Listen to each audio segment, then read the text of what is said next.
India सुबह के 6:30 बजने वाले हैं और अब वक्त है फटाफट अंदाज में आज की बड़ी खबरें देखने का।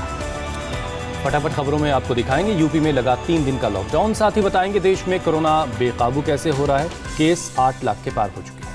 लेकिन पहले देखिए नॉन स्टॉप अंदाज में सिर्फ 10 मिनट में आज सुबह की देश और दुनिया की 100 बड़ी खबरें।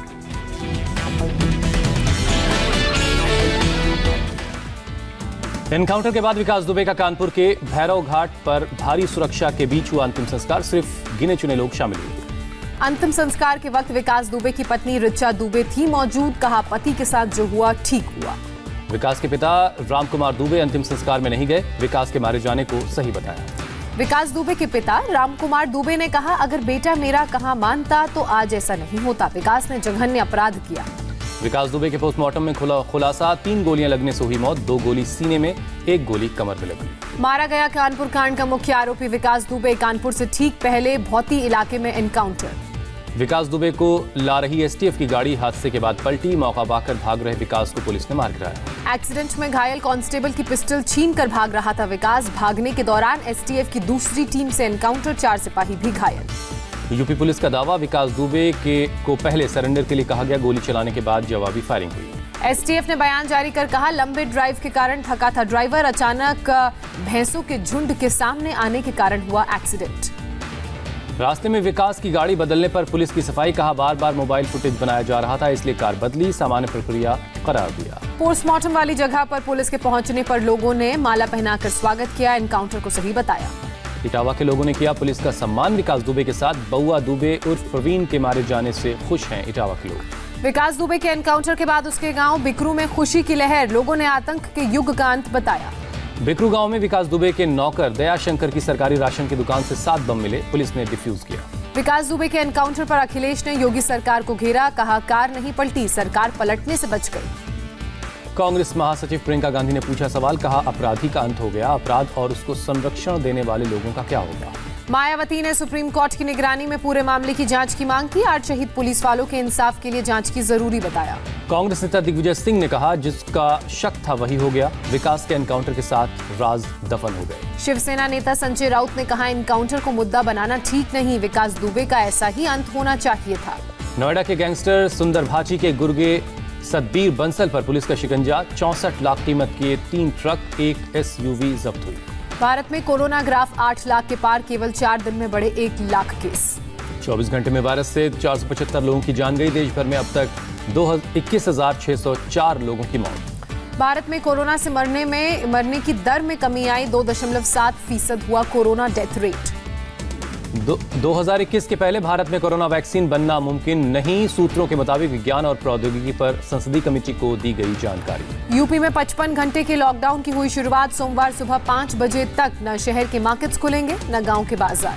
यूपी में 2 दिन के लॉकडाउन के दौरान खुले रहेंगे सभी धार्मिक स्थल। यूपी सरकार ने सफाई दी। दिल्ली एनसीआर में यूपी से लगी सीमाओं पर फिर सख्ती शुरू। नोएडा और गाजियाबाद में पुलिस ने की गाड़ियों की चेकिंग। नोएडा में अब कड़ाई से लागू होगा लॉकडाउन। डीएम ने दिए निर्देश। सिर्फ जरूरी सेवाओं को इजाजत। यूपी के सीएम योगी आदित्यनाथ ने लॉकडाउन के दौरान 11 और 12 जुलाई को विशेष सैनिटाइजेशन अभियान चलाने को कहा। जरूरी हुआ तो 13 जुलाई को भी जारी रहेगा अभियान।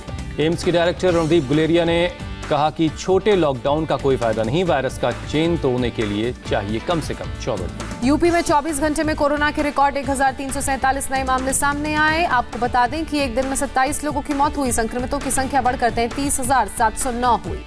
उत्तर प्रदेश में सार्वजनिक जगहों पर बगैर मास्क घूमने पर अब 500 रुपए का फाइन लगेगा। बढ़ते कोरोना केस के बाद 5 गुना बढ़ा जुर्माना। यूपी के पूर्व विधायक गुड्डू पंडित की दबंगई। अपने बर्थडे से पहले समर्थकों के साथ फरसे से काटा बर्थडे केक। सोशल डिस्टेंसिंग की उड़ाई धज्जियां। पुणे जिले में कोरोना पर काबू पाने के लिए सरकार का बड़ा फैसला। 13 जुलाई से पुणे और पिंपरी चिंचरवाड़ में लगेगा 10 दिनों का लॉकडाउन। पुणे में 24 घंटे में आए हैं कोरोना के रिकॉर्ड 1598 नए मामले। डिप्टी सीएम अजीत पवार ने कहा लोगों के गंभीर नहीं होने के कारण फैल रहे हैं मामले। मुंबई के पास ठाणे में 19 जुलाई तक कंप्लीट लॉकडाउन। नांदेड़ में 12 से 20 जुलाई तक कर्फ्यू। महाराष्ट्र में कोरोना का एक और रिकॉर्ड। 24 घंटे में 7,862 नए मामले सामने आए। मरीजों की संख्या 2,38,000 के पार। महाराष्ट्र में एक दिन में 226 मौतें। अब तक 9,893 लोगों ने दम तोड़ा। मुंबई में कोरोना ग्राफ 90,000 के पार पहुंचा। एक दिन में 1,354 नए मामले। मुंबई में कोरोना से एक दिन में 73 लोगों की जान गई। मरने वालों का आंकड़ा 5,202 हुआ। WHO ने मुंबई के धारावी में कोरोना पर काबू पाने के लिए महाराष्ट्र सरकार के प्रयासों की तारीफ की। कहा, पूरे समुदाय को शामिल कर और टेस्टिंग ट्रेसिंग के जरिए पाया गया काबू। मुंबई में नाइट कर्फ्यू के दौरान कई रास्तों पर चेकिंग, पुलिस टीम ने गाड़ियों को रोककर पूछताछ की। मुंबई में कोरोना की वैक्सीन आने की अफवाह के बाद लगी लंबी कतार। घाटकोपर में रेमडेसिविर दवा खरीदने पहुंचे भारी संख्या में लोग। महाराष्ट्र के गृह मंत्री अनिल देशमुख की चेतावनी, रेमडेसिविर दवा की ब्लैक मार्केटिंग करने वालों पर कड़ी कार्रवाई होगी। मुंबई के मीरा भाईंदर के भीमसेन जोशी अस्पताल में भारी लापरवाही सामने आई। कोरोना पीड़ित जिंदा महिला को मृत बताया। अस्पताल ने दिए मामले में जांच के आदेश। दिल्ली में 24 घंटे में 2089 नए पॉजिटिव केस, मरीजों की तादाद 1,09,000 के पार।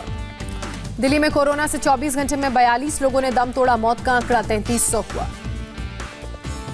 पत्रकार तरुण सिसोदिया सुसाइड के केस में बड़ा एक्शन। स्वास्थ्य मंत्री डॉक्टर हर्षवर्धन ने एम्स ट्रॉमा सेंटर के मेडिकल सुपरिटेंडेंट को हटाने का आदेश दिया। गुजरात में कोरोना ग्राफ 40,000 के पार। एक दिन में रिकॉर्ड 875 नए मामले सामने आए। 14 लोगों की मौत।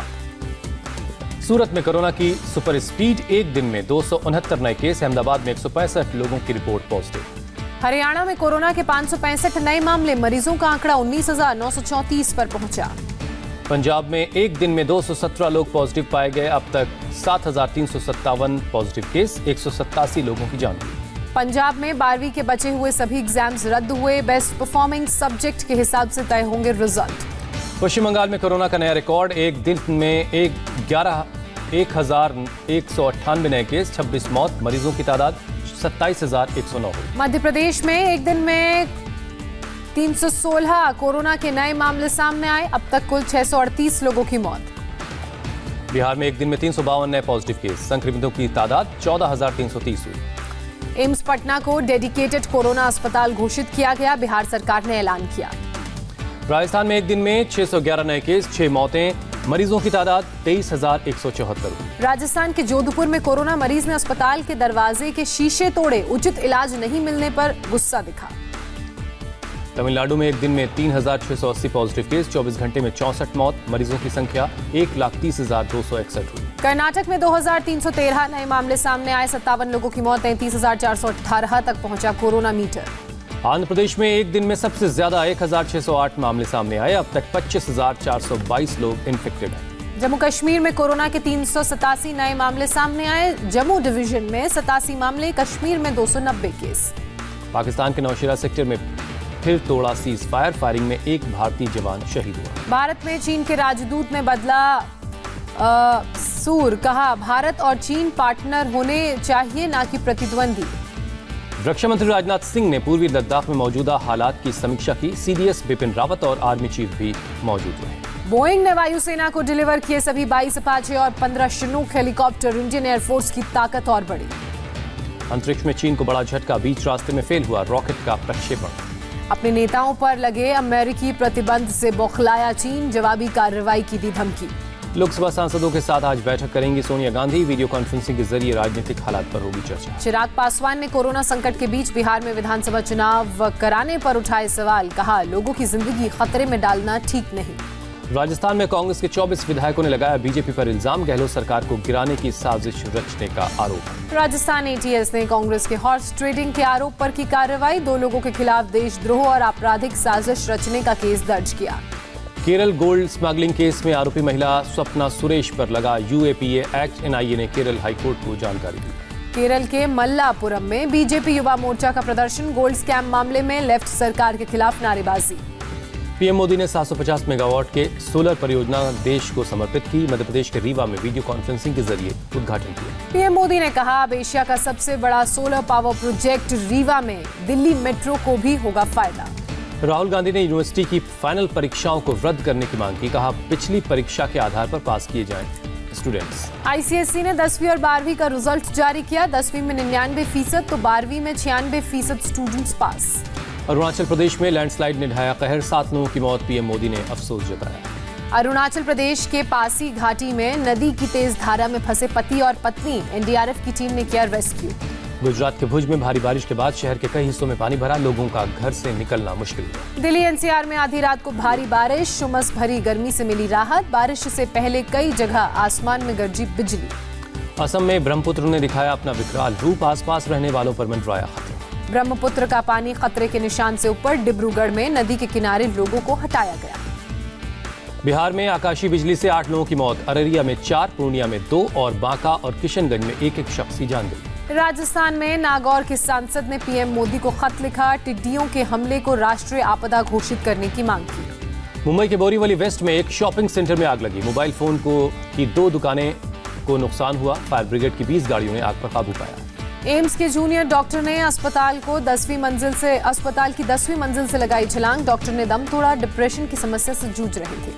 पटना में साली से शादी करने के लिए पति ने करवाया प्रेग्नेंट पत्नी का मर्डर, 2 शूटर्स को दी गई थी 2.5 लाख रुपए की सवारी। ठाणे के घोड़बंदर रोड पर एलपीजी सिलेंडर और क्लोरीन गैस के ड्रम से भरा ट्रक पलटा, हादसे में ट्रक ड्राइवर गंभीर रूप से घायल हो गया।